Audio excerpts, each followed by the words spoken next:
स्वागत है आप सबका। जैसे कि हम लोग प्रोबेबिलिटी का स्टडी कर रहे हैं और आज इसमें हम लोग काफ़ी इम्पोर्टेंट टॉपिक पढ़ने वाले हैं। टीपीटी मतलब टोटल प्रोबेबिलिटी थ्योरम, टीपीटी को पढ़ने वाले हैं और फिर बेज थ्योरम मतलब बीटी को पढ़ने वाले हैं। इस पे बहुत अच्छे एग्जाम्पल देंगे जिससे सारा कॉन्सेप्ट आपको समझ में आ जाएगा। तो इस टॉपिक को पढ़ने के बाद एग्जाम में तो क्वेश्चन आएगा ही और साथ साथ आपको एक्सरसाइज 13.1 को 3 को सोल्व करने में काफ़ी फ़ायदा होगा। तो 13.3 के लिए ये टॉपिक इम्पोर्टेंट है, ये थ्योरम इम्पोर्टेंट है और फिर एग्जाम के व्यू से भी इससे क्वेश्चन आपके लिए इम्पोर्टेंट हो सकता है। तो दोनों थ्योरम को पढ़ना है, समझना है। एक एक करके हम पहले टीपीटी को, टोटल प्रोबेबिलिटी थ्योरम को, संपूर्ण प्रायिकता का प्रमेय और बेज थ्योरम नाम है। तो बेज का प्रमेय क्या होता है, बेज प्रमेय क्या होता है, इसको बताएंगे। काफ़ी प्रैक्टिकल क्वेश्चन आता है, बहुत मजा आएगा। चलिए तो सबसे पहले समझते हैं हम लोग टीपीटी क्या होता है। लेकिन कहना चाहेंगे कि आप सब लोग जब भी मेरा क्लास देखें तो क्लास को लाइक कर दीजिए, दोस्तों में शेयर कर दीजिए और फिर पहली बार आए हैं सब्सक्राइब कर लीजिए, क्योंकि आपको फ़ायदा ही फ़ायदा होने वाला है। सबसे आसान भाषा में आपको समझाने जा रहे हैं, ठीक है। चलिए तो सबसे पहले देखते हैं टीपीटी क्या होता है। तो यहाँ पे देखिए, यहाँ पे लंबा चौड़ा यहाँ पे कुछ चीज़ लिखा हुआ है, लेकिन उसको देखकर आपको घबराना नहीं है, एक चीज़ को समझाएंगे। देखिए ई क्या है, एक इवेंट है, बड़ा सा इवेंट है। इसको पार्टीशन किया गया है E1 E2 E3 E4, सब क्या है, इसी का पार्ट है। अब सुनिए, तो लेट मान लिया E1 E2 E3 ऐसे करके मान लीजिए इसको n पार्ट में बांटते हैं। तो are mutually exclusive and exhaustive events. Mutually exclusive और एक्सहॉस्टिव का मतलब क्या होता है, देखिए इसका मतलब होता है कि देखिए पहले समझिए, अगर क्या हो जाए कि अगर E1 और इंटरसेक्शन E2 करने पर अगर E क्या आता है, फाई आता है, क्या आता है, फाई आता है, तो कहेंगे ये म्यूचुअली क्या है, म्यूचुअली एक्सक्लूसिव है। समझे ना, एक्सक्लूसिव है, क्लियर। और अगर वहीं अगर E1 एंड E2 का यूनियन करेंगे, अगर आपको E आ जाए तो कहेंगे क्या, म्यूचुअली एक्सहॉस्टिव है ना। तो मेरे कहने का मतलब कि ये बात आपको जान लेना जरूरी है, उतना इम्पोर्टेंट नहीं है अभी जानना ये, ठीक है ना। तो म्यूचुअली एक्सक्लूसिव और मतलब कि exhaustive events associated with A same random experiment, associated with a random experiment. देखिए बात समझने का प्रयास कीजिए। ई क्या है, is an event that occurs with E1 E2 E3 और En। मतलब कि ये एक इवेंट है जो मतलब कि E1 E2 इस सब में से कोई भी हो जाता है, कोई भी हो जाता है तब ऑकर होता है, क्लियर। कम से कम कोई एक घट जाता है तब क्या होता है, ये होता है, तब करें तब इस E का होने की प्रायिकता क्या है। तो ये फॉर्मूला अप्लाई करना है आपको, ये फॉर्मूला अप्लाई करना है आपको, बस यही टोटल प्रोबेबिलिटी थ्योरम है, समझे ना। थ्योरम है तो स्टेटमेंट होगा ही, थ्योरम जब है तो स्टेटमेंट होगा ही, बिना स्टेटमेंट का थ्योरम नहीं होता है ना। कौन सा थ्योरम है ये, टोटल प्रोबेबिलिटी थ्योरम, टीपीटी, ठीक है ना। अब ये थ्योरम तो लिखा दिया हमने, लेकिन बात यह है कि इसको कैसे अप्लाई करेंगे, क्वेश्चन के द्वारा ज़रा समझ में आएगा आपको। चलिए क्वेश्चन देखा जाए, पहला क्वेश्चन क्या है इस पर अच्छा से देखिए। टोटल प्रोबेबिलिटी थ्योरम को हम लोग इस प्रकार से भी एक्सप्रेस कर सकते हैं, लिख सकते हैं। अब देखिए बात ये है, उसको समझने का प्रयास कीजिए, क्या है फंडा। तो अब इस पे एग्जाम्पल जो है उसको समझने का प्रयास करना है आपको, ठीक है। तो आपके सामने क्वेश्चन हम रख दिए हैं, उसको थोड़ा सा आप अच्छा से क्या करना है, लिखना है, तब जाके समझाएंगे तो समझ में आएगा, ठीक है ना। पढ़िए दो बार क्या कह रहा है वो, ठीक है ना, हम पढ़ के सुना रहे हैं आपको। पहले क्वेश्चन को पढ़ते हैं इंग्लिश में। ए bag contain 3 white and 6 black balls, right? While another bag contains 6 white and 3 black balls. A bag is selected at random and a ball is drawn from each. From the find the probability that the ball drawn is of white color. मतलब एक थैले में 3 सफ़ेद और 6 काली गेंदें हैं, जबकि दूसरे थैले में 6 सफ़ेद और 3 काली गेंदें हैं। एक थैला को यादृच्छा मतलब कि रैंडमली चुना जाता है, तो उसमें एक गेंद ब्लैक हो, तो इसमें से एक गेंद निकाला जाता है। निकाले गए गेंद के सफ़ेद रंग होने की प्रायिकता क्या है, समझिए।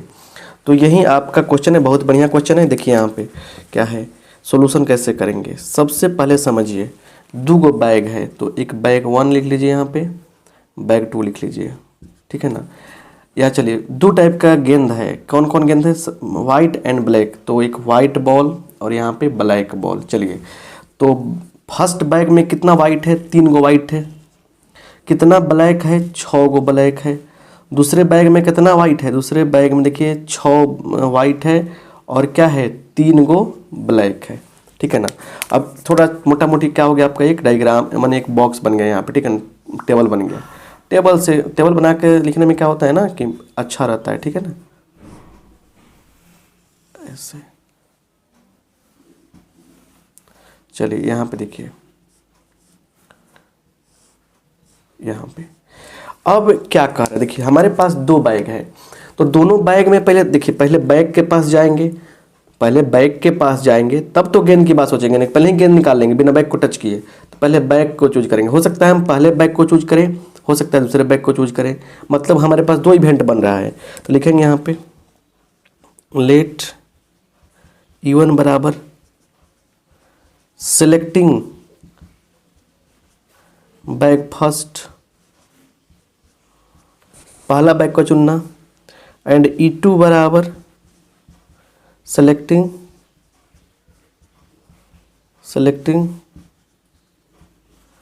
बैग 2, दूसरे बैग को चुनना।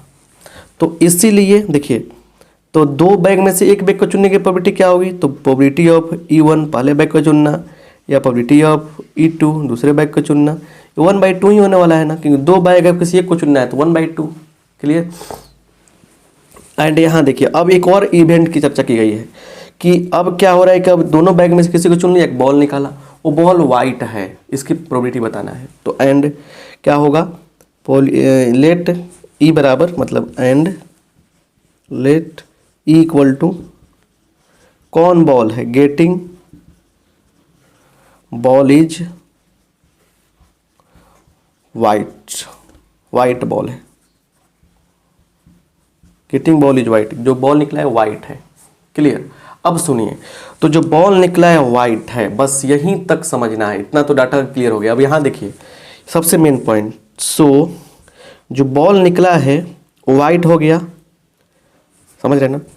तो हो सकता है कि हमारा पहला बैग से बॉल निकला हो, बॉल देखिए हमने बैग चुना, तो पहले बैग से वाइट बॉल निकालने की प्रोबेबिलिटी बताइए, ई बटा प्रोबेबिलिटी ऑफ ई बटा E1 का मतलब क्या, कि हमने कौन चूज किया है, पहला बैग चूज किया है।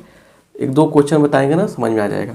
पहला बैग चूज किया हमने, कौन सा बैग चूज किया, पहला बैग, और ऊपर ई है तो प्रोबेबिलिटी इसका निकालेंगे, तो ई कहता है गेटिंग बॉल इज वाइट, तो पहले बैग से वाइट बॉल निकालना। तो पहले बैग में कितना वाइट बॉल है, 3 गो है, तो 3 टोटल कितना है, 6 3 9, तो 3/9 मतलब 1/3। तो ये हो गया आपको पहले बैग से वाइट बॉल निकालना। एंड हो सकता है कि जो बॉल निकला है वो क्या हो, दूसरे बैग से हो, तो क्या हो जाएगा बताइए, दूसरे बैग से वाइट बॉल निकालने का मतलब क्या होगा बताइए, हो जाएगा। तो यहाँ लिखते हैं, यहीं लिखते हैं, तो देखिए क्या होगा, दूसरे बैग में कितना वाइट बॉल है, 6 गो, टोटल कितना बॉल है दूसरे बैग में, 6 3 9, 6 3 9 गो, तो ये कितना आ जाएगा, 2/3, ये निकल गया। इतना डाटा निकलने के बाद क्लियर। तो अब ये बॉल वाइट ही है बताइए, ये बॉल वाइट बॉल है बताइए, मतलब जो बॉल निकला है वाइट ही बॉल है बताइए, कंफर्म कीजिए, ठीक है ना। चलिए तो अब लिखेंगे यहाँ पे सो फ्रॉम टीपीटी, टीपीटी क्या है, ये हो जाएगा probability of E is equal to, देखिए probability of E1 into probability of क्या E/E1 है ना, plus probability of E2 into probability of E/E2। तो क्या हो जाएगा देखिए यहाँ पे E1 का मान कितना है, E1 1/2, ये कितना आया है आपको 1/3, ये कितना है आपका E2 का मान, E2 का मान 1/2, ये कितना आया है आपको, ये आया है आपको 2/3। चलिए सॉल्व कीजिए, 1/6 प्लस ये कट जाएगा 1/3, सॉल्व जब कर लेंगे अगर हम लोग तो क्या आएगा, 6 LCM होगा, तो देखिए क्या होगा, 1 और प्लस 2 3 3, 1/2 आंसर हो जाएगा घटाने पर, तो टोटल आंसर कितना आएगा फाइनल 1/2 आ जाएगा, क्लियर। आंसर कितना आएगा 1/2 आएगा। हो सकता है कि समझ में आपको नहीं आया हो, क्लियर। हम लोग कैसे पता कहीं फॉर्मूला अप्लाई करेंगे, तो देखिए जब क्या हो कि लास्ट में क्वेश्चन जब देखा जाए, देखिए क्वेश्चन में क्या कह रहा है, अंत में पढ़िए कि बताना है आपको ball drawn is of the white colour, मतलब कह रहा है कि जो गेंद निकाला गया है वो गेंद सफ़ेद रंग के होने की प्रायिकता क्या हो, जो मतलब निकाला गया है लास्ट में उसी बारे में पूछ रहा है। ऐसा ही पूछ सकता था कि जो बॉल निकला है वो पहले बैग से ही बताइए, तो बेस थ्योरम अप्लाई करते हैं उसमें। जब इस इवेंट E1 E2 के बारे में लास्ट में पूछेगा तो बेस थ्योरम अप्लाई करेंगे। अगर नहीं पूछता है ऐसा, जो इवेंट दिया है लास्ट में उसके बारे में पूछता है तो टोटल प्रोबेबिलिटी थ्योरम अप्लाई करेंगे। अभी नहीं बुझाएगा, जब हम अधिक से अधिक एग्जाम्पल लेंगे तब जाकर बुझाएगा। आइए दूसरा एग्जाम्पल लिया जाए। इस पर दूसरा एग्जाम्पल क्या है, दूसरा क्वेश्चन आपके सामने, थोड़ा पढ़िएगा, हम पढ़ते हैं। ए bag contain 4 red ball 3 black balls. A second bag contain 2 red ball and 4 black balls. One bag is selected, right, at random. From the selected bag, one ball is drawn. एक ball को निकालते हैं। Find the probability that the ball drawn is red. तो बताइए कि जो निकाला गया बॉल है वो रेड है। चलिए समझिए बढ़िया से यहाँ पे क्या कर रहा है सोल्यूशन। फिर हमारे पास 2 बैग है, देखिए तो डाटा क्या है, bag first, bag second. Ball क्या क्या है, तो बॉल रेड है, बॉल ब्लैक है। फर्स्ट बैग में चलिए, पहले बैग में 4 गो लाल है और कई गो ब्लैक है, 3 गो ब्लैक है। बैग 2 में 2 गो लाल है और कई गो ब्लैक है, 4 गो ब्लैक है, राइट। अब इतना डाटा आपके पास हो गया, ठीक है, इतना डाटा आपके पास हो गया। इतना डाटा को यूज करके हम लोग काम करेंगे, ठीक है। आइए यहाँ पे डाटा अगर आपके पास जो है ना उसको लिख लेंगे पहले, तो बहुत ही सुंदर तरीके से समझ में आएगा। लिखेंगे लेट E1 बराबर सेलेक्टिंग बैग फर्स्ट। पहला बैग सेलेक्ट करना, क्या चीज़, पहला बैग सेलेक्ट करना, ठीक है, E1 मान लिया हमने। E2 सेलेक्टिंग बैग 2, दूसरा बैग सेलेक्ट करने की प्रोबेबिलिटी, मतलब दूसरा बैग सेलेक्ट करने की events. Therefore probability of E1 is equal to probability of E2। 2 bag है तो क्या होगा, 1/2 एक एक का, क्लियर। नाउ अब क्वेश्चन में क्या कर रहा है, लेट कर रहा है, जो बॉल निकला है वो क्या है, जो बॉल आया है वो बॉल क्या कर रहा है क्वेश्चन में, लाल होने की प्रोबेबिलिटी। ई बराबर let E equal to getting ball is red. Getting ball is red, जो बॉल निकला है वो बॉल लाल है, इसकी प्रोबेबिलिटी बताना है। चलिए, तो फिर बैग के बारे में नहीं पूछा, इसी बॉल के बारे में पूछा, तो लिखेंगे यहाँ पे सो हो सकता है जो बॉल निकाले हैं वो पहले बैग से है तो E/E1 ऐसे भी हो सकता है। तो पहले बैग से रेड बॉल, पहले बैग से रेड बॉल, पहले बैग में कितना बॉल है, 4 3 7 बॉल है, 7 नीचे हो जाएगा, रेड कितना है, 4 गो है, 4/7। हो सकता है कि जो बॉल निकला है वो दूसरे बैग से है, तो चलिए आ जाइए यहाँ पे दूसरे बैग से। तो दूसरे बैग में कितना बॉल है, टोटल 4 2 6 बॉल है, रेड कितना है, 2 गो, क्लियर, समझ गए ना। देखिए लॉजिकल, बिल्कुल लॉजिकल क्वेश्चन सब रहता है प्रोबेबिलिटी में, क्लियर। यहाँ पे नाउ नहीं दिख रहा होगा आपको, तो लिखिएगा नाउ, क्लियर, राइट। अब सुनिए, अब so from therefore from TPT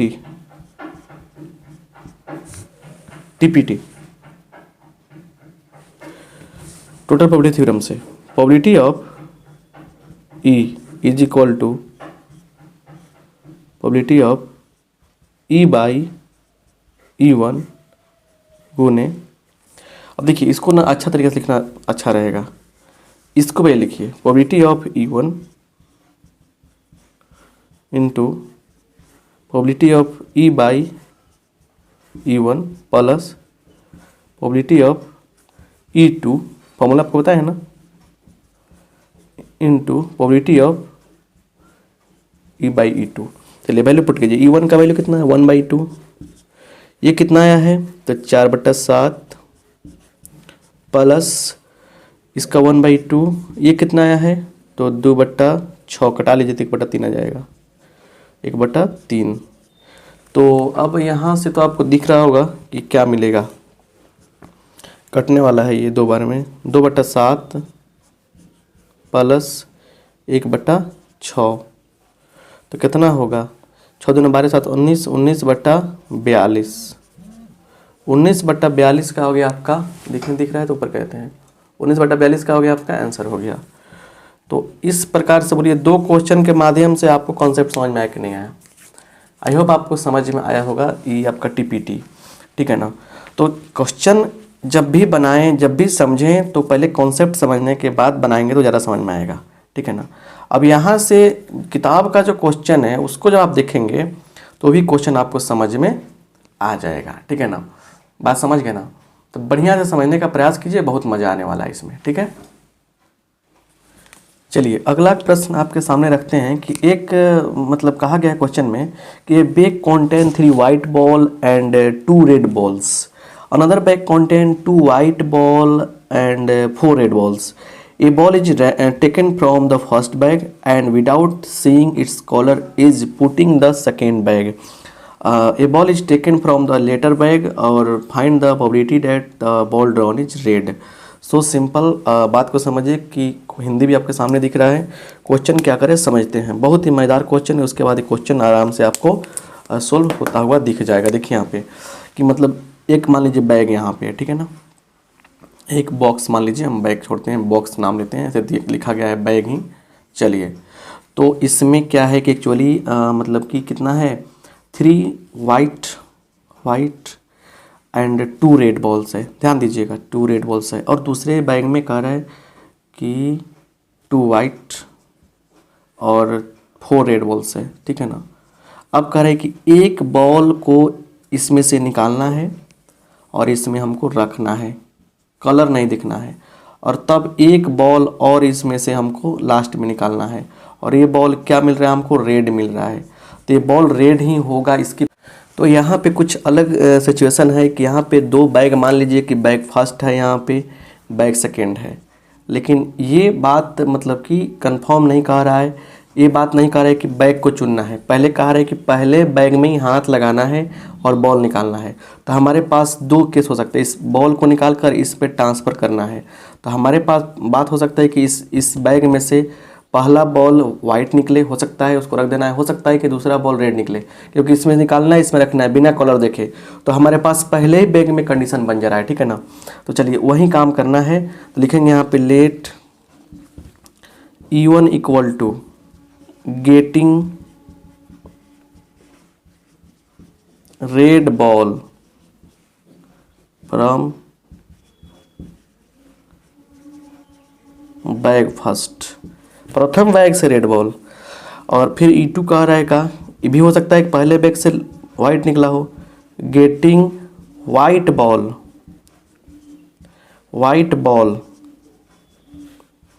from bag 1।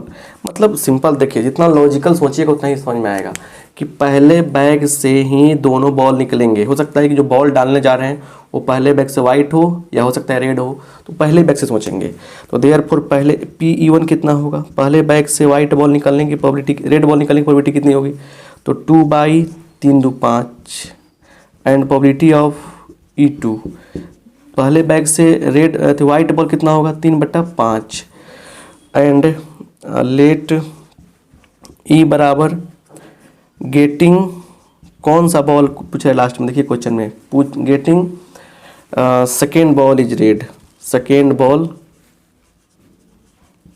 Ball is red, मतलब कह रहा है ना कि एक बॉल, 2 बैग है, एक बॉल इस पर निकाल के इसमें रखना है, तो जो बॉल निकाल रहे हैं कुछ भी हो सकता है, रेड और वाइट कुछ भी हो सकता है, तो पहले बॉल का कहानी खत्म, और फिर एक बॉल निकालना है दूसरे बैग से, तो सेकेंड बॉल रेड होगा। चलिए तो यहाँ पे देखिए देयरफॉर प्रोबेबिलिटी ऑफ E/E1, मतलब कह रहा है क्या, प्रोबेबिलिटी ऑफ E/E1, बात को ध्यान से यहाँ पे समझने की कोशिश आपको करनी है। देखिए रेड ई बता रहा है रेड बॉल, जब भी ऊपर दिया है ई, रेड बॉल की चर्चा हो रही है।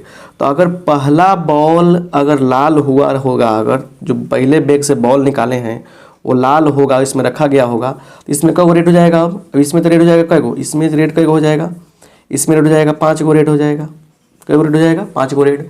टोटल कई गो हो जाएगा, टोटल हो जाएगा 7 गो बॉल, क्योंकि 5 और 2 7 गो। तो पहला बॉल कंफर्म, नीचे वाला कंफर्म करता है कि पहला बॉल लाल था तो दूसरा बॉल लाल होगा, इसकी प्रोबेबिलिटी कितना है। जब पहला बॉल लाल होगा तो इसमें तो लाल की संख्या 5 हो गई, तो 5/7। अच्छा, PE/E2 इसको समझिए क्या कह रहा है। निचला कंफर्म, पहला बॉल वाइट था तो पहला बॉल वाइट था तो अब इसमें वाइट कितना होगा, 3 गो वाइट हो जाएगा, टोटल 7 गो हो जाएगा। क्लियर। तो पहला बॉल वाइट था तो दूसरे बॉल का लाल होने की प्रोबेबिलिटी कितना होगा, वाइट में ना बढ़ा है, लाल में थोड़े बढ़ा है। तो लाल तो 2 गो इसमें है, सॉरी 4 गो इसमें, लेकिन टोटल कितना हो गया, 7 गो हो गया, तो 4/7 हो गया। टोटल में वृद्धि होगा लेकिन रेड में वृद्धि नहीं होगा, रेड 4 का 4 रहेगा। ठीक है, ठीक है।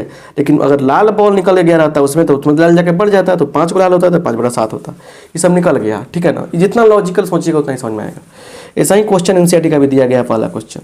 चलिए, तो इसलिए प्रोबेबिलिटी पीई कितना होगा, तो देखिए PE1 गुने PE/E1 प्लस PE2 गुने PE/E2 कितना होगा। बस वैल्यू सब्स्टिट्यूट कीजिए वहाँ पे। ये कितना आया है, 2/5 गुने ई कितना आएगा, E/E1 कितना है 5/7 प्लस ई है 3/5 गुने 4/7, 35 तो नीचे आना है, तय है। तो 5 × 10 4 12 22/35, यही क्या हो गया, हमारा आंसर हो गया। तो जितना क्लियर कॉन्सेप्ट समझेंगे ना उतना ही ज़्यादा समझ में आएगा। क्लियर। 3 क्वेश्चन के बाद आपको बहुत सारा चीज़ समझ में आ गया होगा अच्छा से। अब कोई दिक्कत यहाँ से आपको नहीं होनी चाहिए। चलिए, तीनों क्वेश्चन को बढ़िया से बनाइए, समझिए, और तब एनसीईआरटी बुक का 13.1 का 13.1 का क्वेश्चन 13.3 का क्वेश्चन नंबर 1 बनाइएगा, फिर भी हम सोल्व करेंगे, ठीक है ना। तो ये रहा क्या चीज़, ये रहा आपको टोटल प्रोबेबिलिटी थ्योरम। अब पढ़ेंगे हम लोग आगे बेज थ्योरम के बारे में कि बेज थ्योरम क्या होता है, राइट। तो लाइक कर दीजिए, सब्सक्राइब कर दीजिए चैनल को, और फिर बेज थ्योरम का वेट कीजिए। आप मिलते हैं अगले क्लास में। आप सबका बहुत बहुत धन्यवाद, थैंक यू।